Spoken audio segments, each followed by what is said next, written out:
നമസ്കാരം, ഞാൻ ഡോക്ടർ രഞ്ജു. ഇന്ന് ഞാൻ സംസാരിക്കാൻ പോകുന്നത് മുടി കൊഴിച്ചിലിനെ കുറിച്ചാണ്. ഇന്നത്തെ കാലത്തിൽ എനിക്ക് തോന്നുന്നു ആണുങ്ങൾക്കും പെണ്ണുങ്ങളും കൊച്ചുകുട്ടികൾ വരെ വളരെയേറെ ബുദ്ധിമുട്ടുന്ന ഒരവസ്ഥയാണ് മുടി കൊഴിച്ചിലുകൊണ്ട്. ഒരുപാട് കാരണങ്ങളുണ്ട് മുടി കൊഴിച്ചിലുണ്ടാകാൻ. അവ ഏതൊക്കെയാണെന്ന് നമുക്കിന്ന് നോക്കാം. ആദ്യമായിട്ട് പറയുന്നത് ഹെറിഡിറ്ററി ആയിട്ട്, അത് നമ്മൾ സാധാരണയായി കണ്ടുവരുന്ന കഷണ്ടി രോഗം. അതായത് അച്ഛന് അമ്മ അവരുടെ ഫാമിലിയിൽ ഉണ്ടെങ്കിൽ അത് പിൻതലമുറക്കാർക്ക് അഫക്റ്റ് ചെയ്യാം. പിന്നുണ്ടാവുന്നതാണ് ഹോർമോണൽ ചേഞ്ചസ് ഉണ്ട്. ഹോർമോണൽ ചേഞ്ചസ് ഉണ്ടാവുന്നത് എസ്പെഷ്യലി ഉണ്ടാവുന്നത് സ്ത്രീകൾക്ക് തന്നെയാണ്. പ്രഗ്നൻറ്റ് വുമൺസിനും അതുപോലെ തന്നെ ഡെലിവറി കഴിഞ്ഞിട്ടുള്ള സ്ത്രീകൾക്ക് പെട്ടെന്ന് അവരുടെ ശരീരത്തിലുണ്ടാകുന്ന ഹോർമോൺ ചേഞ്ചസ് കൊണ്ട് മുടി കൊഴിയാം. അതുപോലെ തന്നെ മെനാപ്പോസ്, പ്രായം ഒരു 50-60 വയസ്സാവുന്ന സമയത്ത് മെനാപ്പോസ് അറ്റൻഡ് ചെയ്യുന്ന സമയത്ത് അവരുടെ ശരീരത്തിൽ പെട്ടെന്നുണ്ടാകുന്ന ആ ഹോർമോൺ വ്യത്യാസം കൊണ്ടും മുടി കൊഴിച്ചിലുണ്ടാകാം. ഇവയൊന്നും അല്ലാതെ വലിയ വേറൊരു കാരണമുണ്ട് മുടി കൊഴിച്ചിലിന്. തൈറോയ്ഡ് രോഗം, ഹൈപ്പോതൈറോയിഡിസം ഉണ്ടെങ്കിൽ നമുക്ക് മുടി കൊഴിച്ചിൽ അസാധാരണമായിട്ട് തന്നെ കാണാവുന്നതാണ്. ഇവ കൂടാതെ ചില രോഗങ്ങൾക്ക് അനുബന്ധമായിട്ട് മുടി കൊഴിച്ചിലും ഉണ്ടാകാം. രോഗങ്ങൾക്ക് അനുബന്ധമായിട്ടെന്ന് പറയുമ്പോൾ നമ്മുടെ ശരീരത്തിൻ്റെ ഇമ്മ്യൂണിറ്റി പവർ തീരെ കുറഞ്ഞിരിക്കുന്ന കുറയ്ക്കുന്ന എന്തെങ്കിലും രോഗങ്ങളുണ്ടാവുന്ന. ഇപ്പോൾ റീസെൻ്റ്ലി നമുക്ക് COVID-19 വന്നു എല്ലാവർക്കും, അല്ലേ? ഈ COVID-19 വന്നതിന് ശേഷം മുടി കൊഴിച്ചിലുണ്ടാവുന്നത് വളരെ സാധാരണമാണ്. ഒരുപാട് പേര് മുടിയെല്ലാം മുഴുവനേ ഊരിപ്പോകുന്നു എന്നും പറഞ്ഞിട്ട് നമ്മളെ സമീപിക്കാറുണ്ട്. അപ്പം അതിന് കാരണമെന്ന് പറഞ്ഞാൽ അവരുടെ ഇമ്മ്യൂണിറ്റി പവർ കുറഞ്ഞത് കൊണ്ട് അവർക്ക് ശരീരത്തിനൊരു ആരോഗ്യമില്ലാണ്ട് വരുന്നത് കൊണ്ടാണ് അവർക്ക് മുടി കൊഴിയുന്നത്. താരനുണ്ടെങ്കിൽ മുടി കൊഴിച്ചിൽ ധാരാളമായിട്ടുണ്ടാകാം. അതുപോലെ തന്നെ മുടി വട്ടം പൊഴിയുന്നൊരു കണ്ടീഷനുണ്ട്. അതൊരു ഇൻഫെക്ഷൻ വന്നിട്ട് അതിൻ്റെ ഭാഗമായിട്ട് വട്ടത്തിൽ മുടി കൊഴിയുന്ന ഒരവസ്ഥയും വരുന്നുണ്ട്. അടുത്തതായിട്ട് സ്ട്രെസ്സ് വലിയൊരു ഫാക്ടറാണ് മുടി കൊഴിച്ചിലിന്. സ്ട്രെസ്സ് റിലേറ്റഡ് ആയിട്ട് മുടി കൊഴിച്ചിലുണ്ടാകുന്നത് വളരെ സിമ്പിളായിട്ട് തന്നെ നമുക്ക് മാനേജ് ചെയ്യാൻ പറ്റും. കാരണം അവർക്ക് ആ സ്ട്രെസ്സ് കുറയുമ്പോൾ ഓട്ടോമാറ്റിക്കലി ആ മുടി കൊഴിച്ചിലും കുറയുന്നതാണ്. അപ്പോൾ സ്ട്രെസ്സ് വലിയൊരു ഫാക്ടറാണ്. അതുകൊണ്ട് നിങ്ങൾ മുടി കൊഴിച്ചിൽ ഒരുപാട് ടെൻഷനുള്ള സമയത്താണ് മുടി കൊഴിച്ചിൽ ഉണ്ടായിരുന്നതെങ്കിൽ അതിന് ആ സ്ട്രെസ്സിനെ മാനേജ് ചെയ്യത്തക്ക രീതിയിലുള്ള എന്തെങ്കിലും ബ്രീത്തിങ് എക്സസൈസുകളോ പ്രാണായാമങ്ങളോ യോഗകളോ ഒക്കെ ചെയ്ത് കഴിഞ്ഞാൽ ഓട്ടോമാറ്റിക്കലി ആ ശരീരത്തിലെ ആ ഹോർമോണിൻ്റെ വ്യത്യാസം, സ്ട്രെസ്സ് കൂടുമ്പോഴുള്ള ഹോർമോണിൻ്റെ വ്യത്യാസം കൊണ്ട് ഉണ്ടാകുന്ന മുടി കൊഴിച്ചിലങ്ങ് മാറിക്കിട്ടുന്നതാണ്.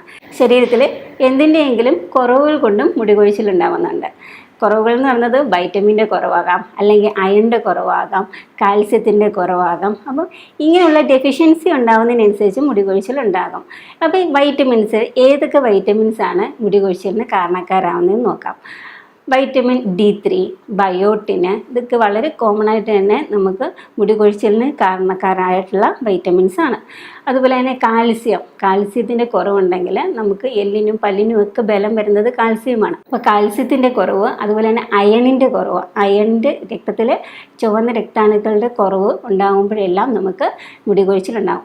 അപ്പോൾ ഈ ഇത്രയും കാരണങ്ങൾ, അതായത് ഹോർമോൺ ചേഞ്ചസ് ഉണ്ടാകാം, ശരീരത്തിലുണ്ടാകുന്ന ചില രോഗങ്ങളുണ്ടാകാം, അല്ലെങ്കിൽ നമുക്ക് ഹെറിഡിറ്ററി ആയിട്ടുണ്ടാകാം മുടി കൊഴിച്ചിൽ.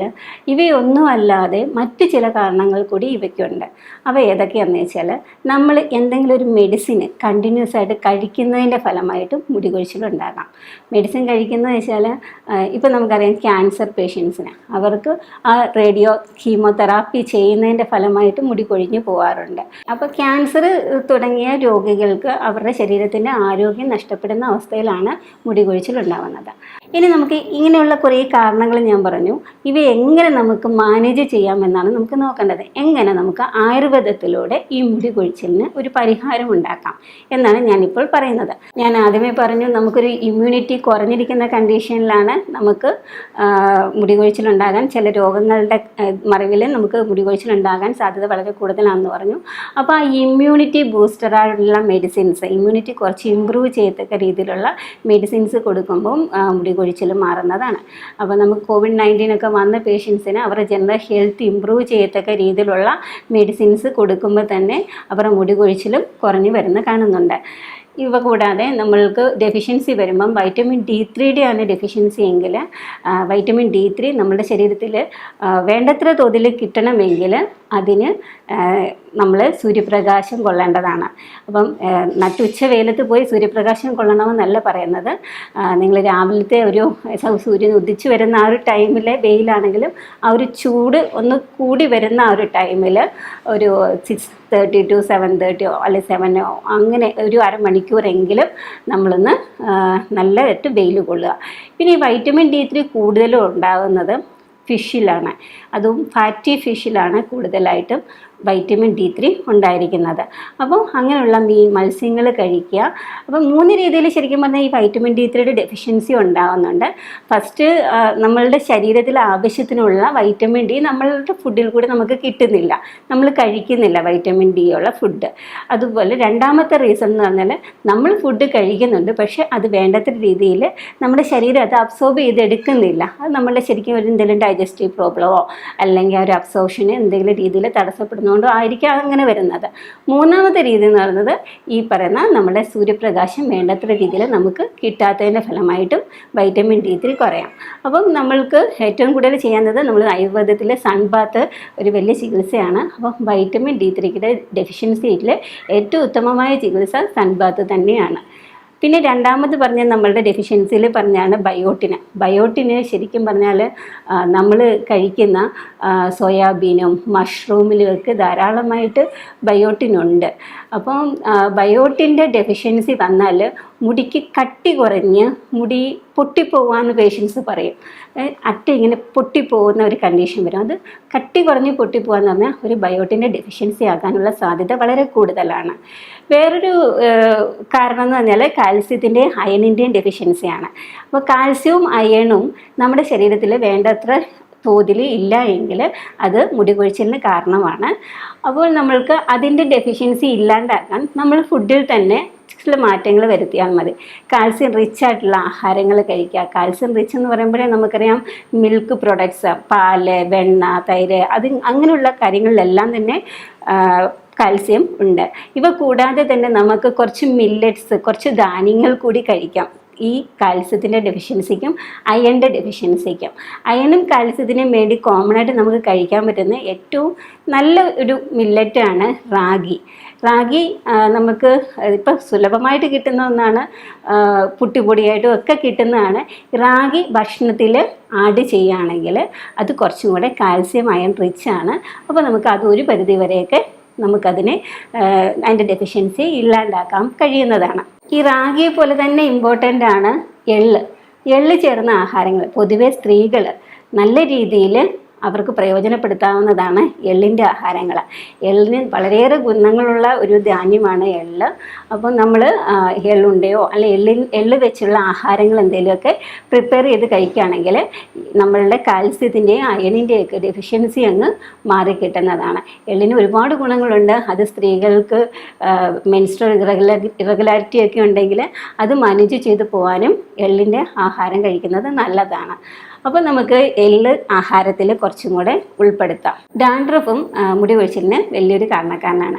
ഡാൻഡ്രഫിനെ എങ്ങനെ നമുക്ക് സിമ്പിളായിട്ട് മാറ്റാമെന്ന് ചോദിച്ചാൽ നമുക്ക് ആയുർവേദത്തിൽ അതിന് നല്ല ട്രീറ്റ്മെൻറ്റുകൾ അവൈലബിൾ ആണ്. ഡാൻഡ്രഫിനെ കുറയ്ക്കാനുള്ള സ്പെഷ്യലായിട്ടുള്ള ഓയിൽ പ്രിപ്പറേഷനൊക്കെ ഉണ്ട്. അതുപോലെ തന്നെ ഷാംപൂസൊക്കെ യൂസ് ചെയ്യാം. ഇവ കൂടാതെ തന്നെ നെല്ലിക്കയുടെ ഒരു പ്രയോഗവും മുടി കൊഴിച്ചിലിന് വളരെ ഉത്തമമാണ്.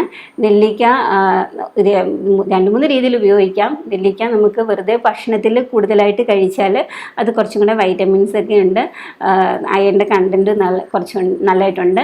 അപ്പോൾ നമുക്കത് കുറച്ചും കൂടെ ബെനിഫിഷ്യൽ ആയിരിക്കും. നമുക്ക് വീട്ടിൽ കുറച്ചും കൂടെ ഡാൻഡ്രഫിനെ പെട്ടെന്നൊന്ന് കുറയ്ക്കണമെങ്കിൽ നമുക്ക് ഉലുവയുടെ ഒരു പ്രയോഗം നമുക്ക് ഉപകാരപ്രദമാകും. ഉലുവ വെള്ളത്തിലിട്ടിട്ട് കുതിർത്തിട്ട് അത് അരച്ചിട്ട് അത് പേസ്റ്റാക്കിയിട്ട് തലയിൽ തേച്ച് പിടിപ്പിച്ചാൽ അതിന് കുറച്ചും കൂടെ ബയോട്ടിനും ഉണ്ട് ഈ ഉലുവയിൽ. അപ്പോൾ അത് കുറച്ചും കൂടെ മുടിക്ക് നല്ലതാണ്. അപ്പം ആ ഒരു സ്കിന്നിൻ്റെ ഒരു ഫംഗൽ ഇൻഫെക്ഷൻ അത് മാറിക്കിട്ടിയിട്ട് മുടിക്ക് നല്ല ബലം കിട്ടും ഉലുവയുടെ പ്രയോഗം. നമ്മൾക്ക് നിത്യേന തലയിൽ തേക്കാനുള്ള ഓയിൽ ഉണ്ടാക്കണമെങ്കിൽ കറ്റാർവാഴ, കീഴാർനെല്ലി, കയ്യോന്നി എന്നിത്യാദികളായ മരുന്നുകൾ നല്ല രീതിയിൽ എണ്ണ കാച്ചിയിട്ട് ഉപയോഗിക്കാവുന്നതാണ്. ഒരു ബുദ്ധിമുട്ടുണ്ടാക്കുന്നതെന്ന് പറഞ്ഞാൽ ഇവയെല്ലാം തന്നെ തണുപ്പുള്ളതാണ്. അപ്പോൾ നിങ്ങൾക്ക് മുടി കൊഴിച്ചിലുണ്ട്, കൂടാതെ വല്ല സെർവിക്കൽ സ്പോണ്ടൈലോസിസോ സ്പോണ്ടിലൈറ്റിസോ ഒക്കെ ഉള്ള കണ്ടീഷനാണെങ്കിൽ ഈ തണുത്ത എണ്ണ കൂടി ചെല്ലുമ്പോഴത്തേന് വേദനകൾ കൂടാൻ സാധ്യതയുണ്ട്. അതുകൊണ്ട് മുടി കൊഴിച്ചിലുണ്ടെങ്കിൽ ഞാൻ ഈ പറഞ്ഞതെല്ലാം ഒരു ആമുഖമായിട്ട് എടുത്തിട്ട് നിങ്ങൾ ഏറ്റവും നല്ലൊരു ആയുർവേദ ഡോക്ടറിനെ സമീപിക്കേണ്ടതാണ്.